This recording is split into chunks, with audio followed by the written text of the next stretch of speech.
There's a reason people say you shouldn't bring a Ouija board into a place that's already haunted. This story takes place in Narberth, Pennsylvania, a town with a history older than most realize. Just on the outskirts, hidden behind overgrown weeds and crumbling stone walls, there's an abandoned church that hasn't held a service in decades. The locals whisper about it, about why it's shut down, about the strange accidents and sudden deaths tied to the congregation. Most people avoid it, but of course, for three curious friends, that was all the reason they needed to go inside. It was late in the evening when Kyle, Rachel, and Devin pulled up to the church. The building loomed in the darkness, its windows broken, its doors barely hanging on their rusted hinges. Kyle carried the Ouija board tucked under his arm, smirking. "This is going to be sick," he whispered. "If this place is haunted, we're going to find out." Rachel rolled her eyes, hugging her jacket close. "Or we're just going to sit around talking to ourselves in a moldy church. Either way, it's dumb." Devin, always a cautious one, hesitated at the steps. "Guys, what if somebody's living in there? A squatter or something?" Kyle just laughed and pushed the heavy wooden door open. It groaned loudly, echoing through the hollow building. Inside, the air was damp and cold, filled with the smell of mildew and rot. Their footsteps crunched against broken glass as they made their way toward what was once the altar. They set up in the very front, in a wide open space where dust floated to the light of their flashlights. Kyle laid down the Ouija board on a broken pew, and the three of them sat cross-legged around it. Rachel sighed, but placed her fingers on the planchette anyway. Devin did the same, his hands shaking slightly. Kyle, grinning, set his fingertips on the wood and said, "Okay, let's do this." They began with the usual. "Is anyone here with us?" At first, nothing happened. The silence of the church was heavier than expected. The only sound was the distant creak of old beams and rafters. Then, slowly, the planchette began to move. Rachel frowned. "Kyle, are you doing this?" He shook his head. "Not me." The planchette spelled out a single word. "Yes." Devin swallowed hard. His eyes darted toward the dark corners of the church. But he didn't pull away.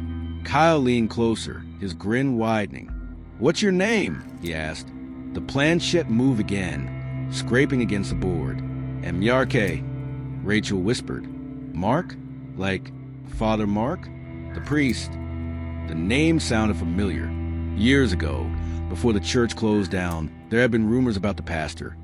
Something about misconduct, maybe even darker things, though no one in town would ever say it out loud. Before they could ask another question, a loud crack echoed through the church. It sounded like a gunshot or a beam snapping in half. The three of them froze. Devin nearly jumped his feet. "What the hell was that?" he whispered. The sound seemed to come from above, somewhere in the rafters. Their flashlights swung upward, but all they saw were shadows and broken wood. Rachel's voice was shaking. "Guys, maybe we should just go." Kyle shook his head. "It's nothing, just the building settling. Let's keep going." But the uneasy silence that followed told them it wasn't just a building. Something felt wrong.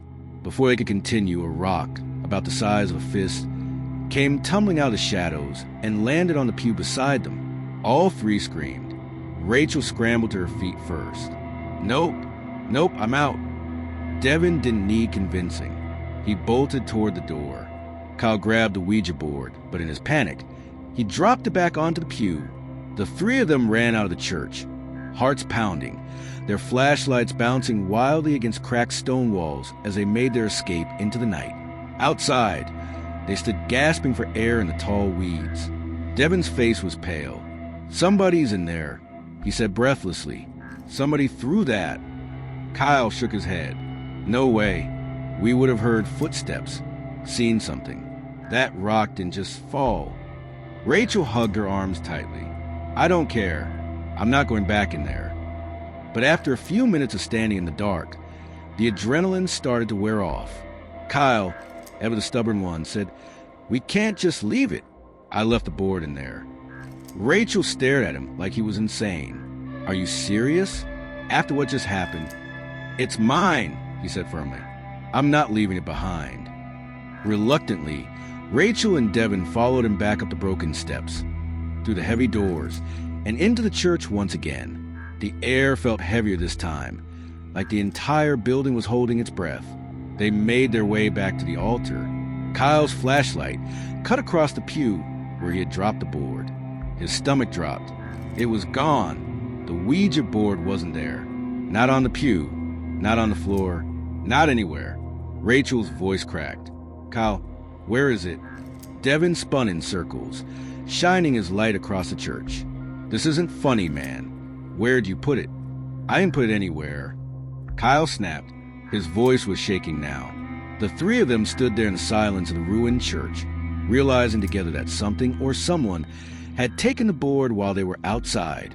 Then, just as the fear settled into their bones, the faintest sound drifted down from the rafters. It was the scraping of wood against wood. Slow, deliberate, like a planchette moving across a board.